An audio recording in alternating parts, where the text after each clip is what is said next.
AM 1460 WXBR, the talk of Metro South. You are listening to PM in the AM. Peter Czymbor here with you on this Monday morning. Joining me right now via the telephone is a magician and comedian who is also the author of The Professional's Guide to Fire Eating. He's the host of Scam School, the popular YouTube series that teaches you easy-to-learn magic tricks you can use to impress friends in social settings. I welcome to the program Mr. Brian Brushwood. Brian, good morning and welcome to the program. Holy cow, this is the best of all worlds because I feel like it's early in the morning, even though to me it's the afternoon. Well, I'm so glad that it feels that way to you, Brian.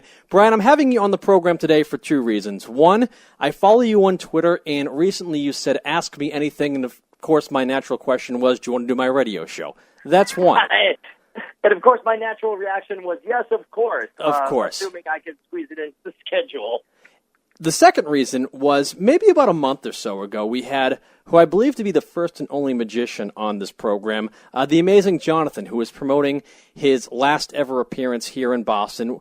The station emanates in Brockton, just south of Boston. And we started talking about the way magic is at this point in time, 2014. And I had said that in the age of the internet, in the age of YouTube, there really hadn't been any magic superstar. And he said, if anyone, it was Criss Angel. And I said, Criss Angel really got popular because of his cable series on A&E more so than anything. And it wasn't until after the interview had concluded that I realized if anyone in the realm of magic had made a significant impact on their career thanks to the help of the internet, YouTube, and social media, I think it's you. Man, this is really weird. It's as though you looked into my battle plans from 6 years ago, because when I first put together the idea for Scam School, and keep in mind, I would not presume to put myself in the same category as a Criss Angel or a David Blaine or a David Copperfield, because those are guys who are renowned and known for being performers, practitioners of magic. You know, I made a very conscious decision to sort of position myself as the teacher of magic to a new generation of folks, right? And to me, I think part of the reason that works is because that's a very internet attitude to have. The idea like that you can know anything, that that YouTube is our library of Alexandria or so on. But I would agree that 100% when I first went to Revision 3, which is now Discovery, I went to them with a little sketch that I put out where basically I said, look, you only have one magician in any category in your mind at any time. If I say, who's the guy on network television that you think of with magic, you would think of David Blaine or David Copperfield. If I said, who's the guy you think of on cable television, you would think of Criss Angel. But if I said, who's the guy on the internet who's always doing that magic, you don't have any answer for that at the time. And so that was a big part of forming what we wanted with Scam School. And with Scam School, I wanted it to be really good tricks that just about anybody could do, that you could watch it this morning, perform it tonight, and be the life of the party, basically. And I think that's the most satisfying thing to me, is that when people come up to me and talk about Scam School, they don't talk about how they watched an episode and then forgot about it and took a nap. They tell me about how they watched an episode and they dared to try it at their office party, and it ended up being a total hit that changed their life. And so in that, I mean, I'm kind of amazed that you saw right through my curtain here and exposed me for the far-seeing player that I am. Now, how come when you take a look at other realms of entertainment, take the music industry, for example, there's a profusion of examples of bands and musical artists that have used social media and the internet to their advantage in becoming successful without the help of the major labels that were needed of yesteryear? Why is it that not too many magicians, really outside of yourself, have taken advantage of the unlimited exposure that the internet potentially presents and tried to build off of that, or is just other people have tried and they just have not been as successful as you? Well, certainly other people have tried. I see a number of people who, that I follow on social media who are magicians that I respect deeply, but maybe they haven't quite resonated. It's difficult because when somebody likes you for your music, give or take, why they like you. You know, they like you for the song or whatever. They like you because they made out for the first time while they heard your song and so on. But with magic, it's a little more difficult. You don't know if they like you because they plan to do your routine professionally. You don't know if they like it because they plan to improve on your work or use that as a start.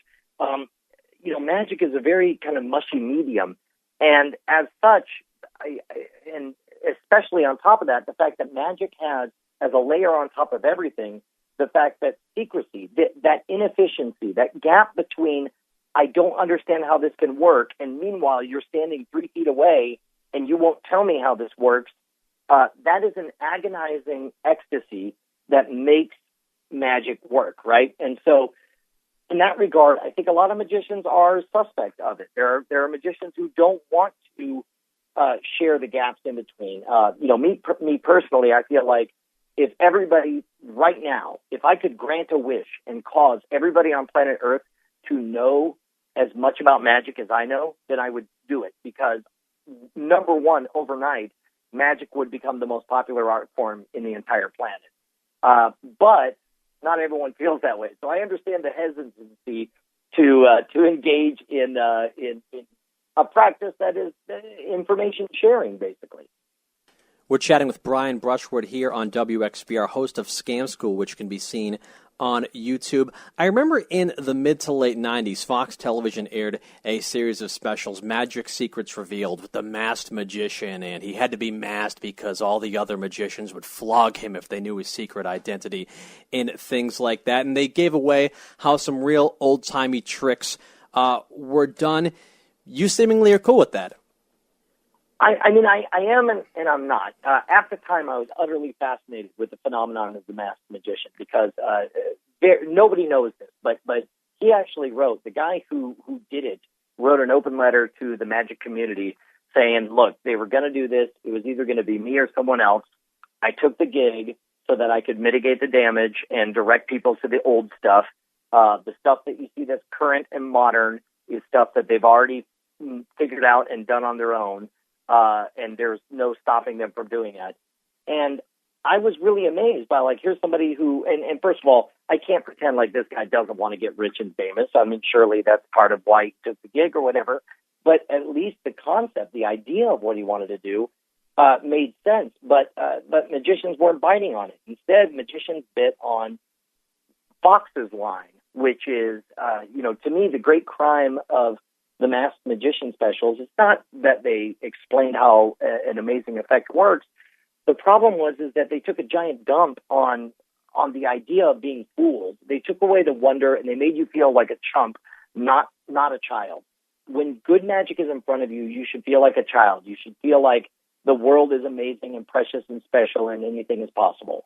And that's what a lot of people feel like during magic. But instead, very explicitly, those Fox specials says, no, you're not a child. You're a dumb chump, because it's all just a trick. There ain't no thing such as magic. And also the focus of that was not in creating new practitioners of wonder. The focus of that was in making you feel dumb forever having been fooled, which to me was very much a crime, and there was a lot of problems with that. Whereas with Scam School, the difference is everything. There are two big organizations in the magic community in the United States. One is the Society of American Magicians. The other is called the International Brotherhood of Magicians. And both of them have had big debates about where is the line between what magicians call exposure and what they call teaching. And the difference that they came up with was, we can't say you have to buy a trick at a store, because then all of a sudden magic just belongs to the rich. We can't say that you have to join our club, because then magic only belongs to the elite. And where they ended up was a place that I think made sense and is right, which is all you have to do is take a specific action. You have to go to the library and check out a book on magic. And once you make that move, once you say, as I'm fond of pointing out, I don't want to taste sugar, I want to be sugar, then you've crossed the boundary and you belong in this magic brotherhood. Now, the difference, of course, is that nobody goes to the library anymore. Nowadays, in the 21st century, the library of the sum total, the greatest library of magic, of tutorials of any kind, in all of history is now available on YouTube. So the question is, well, does that count? And there are some magicians who feel like it doesn't count, who feel like it's too easy. In my opinion, they think of magic as being they think of YouTube as a TV show, which it's not. YouTube is very much a library. It's where we go to learn CPR, how to change our oil, how to dance, and yes, even how to do magic. When you look back at those old masked magician specials, and you take a look at the history of magic, take Harry Houdini, for example. I've done some reading on Harry Houdini throughout my lifetime, and a lot of tricks which were deemed absolutely amazing at the time he did them, he really made them seem a lot more difficult than they really were, being a showman. How upset was the magic community when those magic specials first came out, or is that just part of the marketing ploy from Fox TV? They don't want you to know, you need to watch. I mean, it's difficult. I would, in my gut, I suspect that it has a lot more to do with falling prey to the marketing than anything else. Mainly because in terms of the sheer quality of information, Houdini really did give up some of the best tricks in all of magic in the service of debunking spiritualists. Because at the time, Harry Houdini had lost his mother and wanted to believe that there were people who could contact the dead. But as he went to spiritualist after medium, he realized that they were all bogus, using tricks that he was able to identify. And he had no problem exposing to the general populace what might otherwise have been a very useful magic technique in the service of benefiting society. And in that regard, I guess that's the difference, is even if, and the guy who's the masked magician, and again, I've never met him, I only know everything third hand, he says that what he wanted to do was to advance magic by giving up the old methods or whatever. Maybe he did, maybe he didn't. That's not for me to decide. But certainly nothing about the videos as the public understands them presented them that way. Everything about the marketing, everything about the presentation, everything about the way the public saw things was magic is dumb and you're dumb for liking magic. And that, to me, was definitely the real crime. And that was something that since day one on Scam School I wanted to make different, is from the very beginning our message was to be magic is awesome and you're awesome for knowing a couple of magic tricks. We're chatting with Brian Brushwood here on WXBR, host of Scam School on YouTube. It's a YouTube series that has easy-to-learn magic tricks you can use to impress your friends at the bar and at different places like that. Brian, maybe my favorite episode of Scam School that I've seen, and I must say I did know this trick before I saw it on Scam School, but it's one of the coolest effects that anyone out there can know. If you take a 100% cotton ball and put it into a flame, it will engulf into a spectacular fireball that you can put out by putting in your mouth, and it will not harm you. This is one of the most counterintuitive things I've ever experienced in my life. And originally I wrote this up in the Professional's Guide to Fire Eating, my first major book. But it was amazing to me once I put it out on YouTube, number one, how popular it was. And when we asked people who were watching the show to send in video, send us video of you doing anything that you learned on the show, half of the videos are of people lighting a cotton ball and putting it in their mouth. First of all, for liability reasons, let me make it very clear that there's nothing safe about putting anything on fire in your mouth. However, it turns out that unlike synthetics that will melt when they're lit on fire, cotton goes out very, very quickly. And it turns out that as long as I've done this, the only place I've burned myself has been on my fingertips, not in my mouth. If you do it just right, you can get smoke coming out the nostrils as well, which is just so much cooler for effect. So I want to know this. Tell me about the first time that you performed this trick, because clearly you've tried it for yourself. Yeah, I have tried it for myself, and I have done it many times for people. First time I did it, went to the beauty shop, bought 100% cotton balls, and I read it somewhere. Bought 100% cotton balls, lit it on fire, and I didn't take the whole cotton ball, to be honest with you, at first. I wanted a small cotton ball because for some reason in my mind, I thought to myself, I didn't want to be holding a big flame. I could burn my lips or my face or something like that. And I just ripped off a little piece, burnt it, got it on fire, put it in my mouth, and it did where I read it, what it said it would do. And it worked just like that. Since then, the best place to do it, you get a poo-poo platter at a Chinese food restaurant where they light the center on fire. That's the best place to do it. You say, can you pass me some of that teriyaki? You know, it looks delicious, this fire. You do it. It's the best place to do it. Well, and that's the thing, right? If you make it a total surprise, then you hold all the power in your hand. Because, like, as you watch Scam School, you understand, like, okay, you're holding a cotton ball. Intuitively, it seems like it'll burn you, but I guess they're saying that it won't. But that is not the experience that your friends are having when you're sitting around at the Chinese food joint. They're seeing you reach in, pluck, pure fire out of a stream because they didn't know that you had a cotton ball palmed in there, and throwing it in your mouth. You're a freaking god to them. When they asked me how I did it, I said I conjured it. See, and that's actually the biggest problem we have with Scam School is that the number one comment we get is, I absolutely love your channel. I've learned so much. I've become the most popular person in class. That's why I hope nobody else sees your channel except for me. Because they won't be the cool kid in school, right? Well, and yeah, but to be honest, this is why you can understand that magicians are hesitant. They want magic to be popular, but not too popular. And I understand that impulse.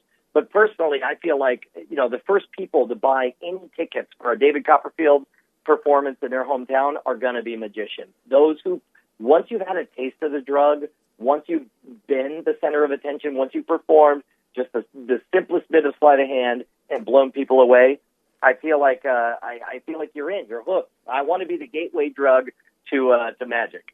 I mentioned my favorite trick that you have given away on Scam School. What is your favorite? Oh, that's a really good question. I would say that certainly the one that we've gotten the most mileage out of has been the human chimney, which we did as the very first episode. This was something that was a Martin Gardner principle. Martin Gardner had a very famous column in Scientific American, and he wrote a number of magic books, fantastic magic books. But in one, he explained that if you strike a match, when you strike a match, there's that initial sulfur flash. There's a little bit of smoke while it burns, but then when you shake it out, that's when the most of the smoke is. However, if you strike the match towards your face, and by the way, there is no universe in which I can envision this being a healthy thing to try, but when you strike the match towards your face, if you inhale whatever that sulfur flash poison, I assume is, that it will actually take all of the water vapor in your lungs and draw it out, similar to humidifier or something. And so you'll strike the match towards your face, you'll shake out the match, pantomime like you're grabbing a little bit of that smoke, tossing it in your mouth, and then you sort of thump your chest, open your mouth, and out will come out just billows of smoke, like way more than was ever generated by the match itself. That to me, I mean, it's one of the few effects that once you learn the science behind it is actually more astounding. I will credit you for having taught me that trick via the wonders of Scam School on YouTube. I must say, I've never smoked cigarettes, but I have to imagine that did some damage to my lungs because my lungs felt it. I can't. My wife hates it. She keeps asking me to stop showing that off for people, but I'm sure there's any number of fire eating or glass eating bits of the show that she wishes I would stop. Now, when you teach these tricks on Scam School and we discuss the difference between exposing tricks and teaching tricks, how does this affect your performances when you go out and do things live, or do you really do tricks that are far more complex than the ones you give away in Scam School? Here's what's astonishing to me is I would say that there are elements or full-on parts of my stage show. I would say that at this point, and keep in mind, for 14 years, my stage show has been my primary source of income, and Scam School has been a labor of love on the side. I would say at this point that if somebody sat down and watched all 315 episodes of Scam School and Rising, that they probably know, not suspect, but know for a fact how 60% of my show is done. And those are the people who make sure to stick around for 30 minutes after the show just for a chance to come up and tell me how much they enjoyed watching the performance. It is astonishing to me that what we have taken for fact for 2,000 years up until now, the idea that you have to be fooled in order for magic to be good, turns out with an increasing mountain of evidence to not be true. Penn and Teller do a fantastic bit in their stage show where they start off with a 20-minute pre-show where there's jazz musicians on stage and they say, hey, there's a box on stage. Why don't you come on up on stage and just check out a box? You'll understand why later on. Here's a box. And then you walk up and you look at the box. You're like, yeah, no, this is definitely a wooden crate. What am I going to do with it? And then they start their stage show. And after 20 minutes of unlimited access to this box, they say, hey, we're going to do an escape act. Teller's going to go inside this box. Normally, an escapist would throw up a curtain and then drop the curtain, and the guy somehow has gotten out of the box. We're going to give you the choice. The curtain's going to be your own eyelids. So we're going to say go, and you're either going to close your eyes and you're going to experience a magic trick, or you're going to open your eyes, and this is their words, not mine, and you're going to experience a middle-aged man getting out of a box. And what's fascinating is when I heard this pitched, and then when I went and saw it, and of course I kept my eyes open because I was fascinated, I was totally fooled. I didn't see how anyone could get out of that box. After the show, I talked to Teller, and I was like, does anybody close their eyes? And he was like, oh, no, you would be astonished. People have come up and told me, I've seen your show 8 times, and not once have I opened my eyes. They take it as a point of pride that they've decided that the mystery is more important to them, that the mystery is the true magic of a magic performance, and that those people will always love magic, and they will always choose to embrace the mystery, and that's something that should be celebrated, not denigrated. Now, it seems that the biggest of magicians perform regularly in Las Vegas. Penn and Teller, you mentioned, also David Copperfield, Criss Angel. When you go out and do live shows, you more or less tour colleges, am I correct? Yeah, well, for the most part, although nowadays, largely part of the success of Scam School is that I get invited by more corporate events, but certainly, I've done over 1,000 college performances. Now, I see you in a different light than Penn and Teller, David Copperfield, and Criss Angel. They tend to do big production, showy magic. Is it fair to say that yours is more stripped down and more of an interaction between you and the audience? Absolutely, and I would love to pretend like that's an intentional theatrical conceit that I do, but the fact is when you know you're going to be at a major performing arts venue one day and at a community college, hallway the next day, you tend to craft your performance to maximize your ability to tell your story and connect with the audience, create wonder without necessarily relying on smoke machines or, theatrical lighting or whatever. And to me, the side effect has been an immense honesty of this. And in fact, you can see the difference between Penn and Teller and David Copperfield. David Copperfield, of course, very early had a lot of stage success, and as a result, he had the resources to always have amazing lighting, theatrical gels, video screens, and all that stuff. Whereas Penn and Teller got their start in the Renaissance festivals, where you had nothing, not even a sound system. So as a result, they figured out that it's better when Penn is the one shouting and Teller's the one doing the clever sleight of hand and so on. And you can see echoes of that even to this very day in their stage shows. Even though that Penn and Teller fill a 2,000, 2,500 seat auditorium every night, the effects they're doing are still very stripped down and naked. And I think what started off as a functional aspect of their show became a theatrical conceit. And I'd like to think that I would follow in those footsteps. Is a residency at a casino, a la those other performers we mentioned, something you aspire to, or do you like touring? I do like touring, although nowadays what's curious to me and what I never would have predicted is that out of the success and prominence of Scam School has come so many other opportunities to do stuff in front of the camera, many of them not magic related. We do a comedy show every Tuesday night called Night Attack. That's at nightattack.tv. There's a talking heads show similar to what we're doing right now about people who want to cut their cable bill and only watch stuff on Hulu, Netflix, and Amazon Prime that we do every Monday. And most recently, we did 2 episodes of a show called Hacking the System for Nat Geo. And I got to be honest, those are a lot of fun. And I wouldn't mind continuing to do those. And it's kind of rad to wake up in the morning and see my 3 little girls and not be on a plane off to Des Moines. It seems like a lot of magicians tend to be versatile. Penn and Teller, at this point, as much as they're known for their magic, known for their political viewpoints and their Showtime TV series that has been off the air for a few years that I can't say on the radio, unfortunately. And, yeah. And here you are doing the lecture circuit as well, and podcasting, doing things of that nature. You know, I again, if there's anything great about anything I'm doing, it's as they say, because I'm standing on the shoulders of giants. You know, certainly, I don't know how interesting this is, but you know, Penn and Teller were always an inspiration of mine, and I was lucky enough at the age of 19 to meet Penn and Teller after one of their shows. And I walked up to Teller and just trying to have a joke to be different from everyone else. When I asked him for an autograph, I said, "Make it out to my bastard son."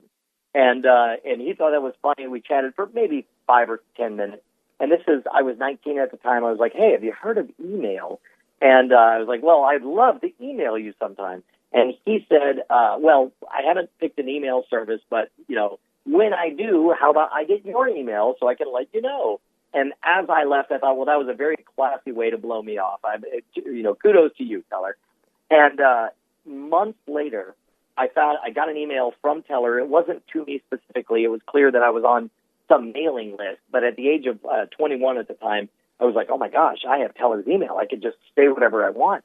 And I wrote 2 or 3 different emails, each one basically saying, "You're great. How do I be great like you?"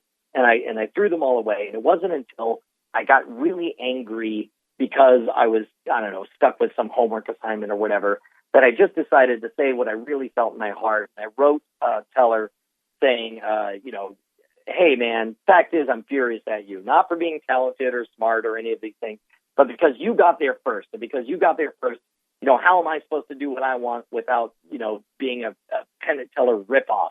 And just writing that letter was totally cathartic to me. But to my amazement, next morning, he wrote me like a 4.5-page essay that about the nature of creativity and discovering your voice and what it was for them to find out, you know, who they were as performers. And in fact, you can find it if you just type Brian Brushwood Teller on Google. You'll find the actual letter. It is the most inspiring thing that anyone has ever sent to me. He said he spent an hour writing it, and to this day, it is one of the most powerful shaping influences on my life. So whether or not, if I get accused of following in the footsteps of people better than me, it's only because I'm trying to be like my artistic dad, Teller. That's a very cool story and very cool of Teller. Oh, absolutely. And in fact, it's been a big part of why, you know, as you can imagine, we position Scam School as a show about winning free drinks at the bar and, being the most popular person at the party. But even though we're, you know, clearly drinking and it's clearly targeted to 20-something, as you can imagine, we get a number of, you know, 15 or 14-year-old boys who are like, holy crap, this is amazing. And Teller has an astonishing talent for responding to every single email that you send him. And as a result, I have made it my priority to try to do the same, although I will be the first to admit that I'm not able to find the time quite like Teller is. We're chatting with magician Brian Brushwood here on WXBR. When we had the amazing Jonathan on about a month ago, like I mentioned, one thing that I found to be fascinating was that there apparently is some blood feuds between some very popular magicians, particularly in Las Vegas. He said David Copperfield, Chris Angel don't like each other. Penn and Teller used to be friends with Chris Angel, not so much anymore. Do all magicians, or is there a real sense of competition and animosity amongst a lot of guys, or is there a camaraderie and is there somewhat a fraternity? To be honest, I don't think. I think it's the small town syndrome. Everything you've said sounds to me exactly what I would ascribe to a town of about 2,000 people, where in some circumstances you're going to hate that guy because he's the one who was caught on your land smoking dope that one time or whatever. But other times, if it's a question between you and the other guy, they're all going to come together and be on the same team. I think that magic is just an astonishingly small and, to me, all too small community. And anytime you do that, you're going to get a little bit of neighborly feud.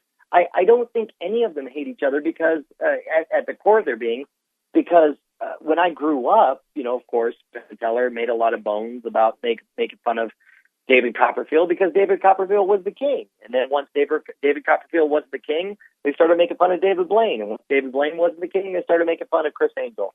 And in their own way, Penn and Teller are the kings. And I'm sure they expect other people make fun of them. I'm not going to say it's all pro wrestling and it's all a show, but I am going to say that in the heat of the moment, you may feel a thing. Because I'll be the first to admit that I was extraordinarily jealous when David Blaine had his first special, because I watched his whole special and I couldn't catch him doing a single trick that I didn't know how to do.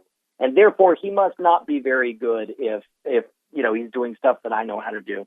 And it wasn't for 10 or 15 years later that I realized that David Blaine exhibited an extraordinary genius in that he was the first to pivot the camera away from the magician and turn it on the reaction of the audience. And all of a sudden I realized that's why he's there and I wasn't at that time. And in many ways, that's, Scam School is a furthering of that exact same realization that David Blaine was so right, that let's keep turning the camera and just go one step farther and show a segment where the people in the audience are the ones doing the trick. We want to mention one more time for our listeners, the show is Scam School. It's available on YouTube. You are also the author of The Professional's Guide to Fire Eating, in case anyone wants to eat fire so much they want to be professional at it, I suppose. What else you got going on, Brian, you'd like to plug before I let you go? You know what? We finally came out with the Scam School book, which I'm extraordinarily pleased with. The ebook is fantastic. It has embedded media in there where you're able to hear audio commentary tracks. You're able to see live video of me explaining all of these tricks. It's great. The print edition is also amazing. It's my first legitimate publishing deal with an external publisher. But just look up Scam School and it'll be all over the place. Well, Brian, I want to thank you so much for coming on the program this morning. And if you're ever in the Boston area, we certainly would love to have you in studio. Oh, absolutely. Count on that for sure. That's Brian Brushwood joining us here on WXBR. We'll step aside for a quick break. Back with more of the program after this.